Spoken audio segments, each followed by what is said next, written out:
Hello বন্ধুরা, অবশেষে অতি দুঃখজনক খবর জানাতে হচ্ছে তোমাদের। ইতিমধ্যেই জানা গেছে যে রন্দার দিদির অবস্থা খুবই খারাপ। কারণ রন্দার দিদি দীপিকা দি শেষমেশ আত্মহত্যা করার চেষ্টা করেছে অনেকগুলো ঘুমের ওষুধ খেয়ে। আর এখন রন্দার দিদি হসপিটালে ভর্তি। আর অন্যদিকে রন্দার নামে পুলিশ কেস করেছে রন্দার দিদি ও মা। তবে দীপিকা দি বড় ভুল করেছে এই ঘুমের ওষুধগুলো খেয়ে, কারণ দীপিকা দির বাচ্চাগুলোর কথা একবার হলেও ভাবার দরকার ছিল।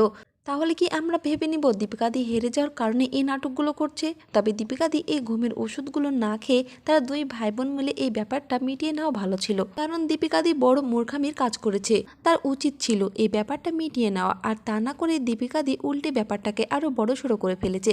এমনকি দীপিকা দি রন্দাকে ফোন করে বাড়িতে আসতে বলে, তবে রন্দা না আসতে চাইলে দীপিকা দি হুমকি দিয়ে বলে যে তুই যদি না আসিস তাহলে কাকিমাকে দিয়ে তোর নামে কেস করাবো, তুই কাকিমাকে মেরে দিয়ে চলে গেছিস এই বলে। তো বন্ধুরা, ভিডিওটি এই পর্যন্তই। আর সকল প্রকার আপডেট সবার আগে পেতে অবশ্যই চ্যানেলটিকে সাবস্ক্রাইব করে রাখবেন।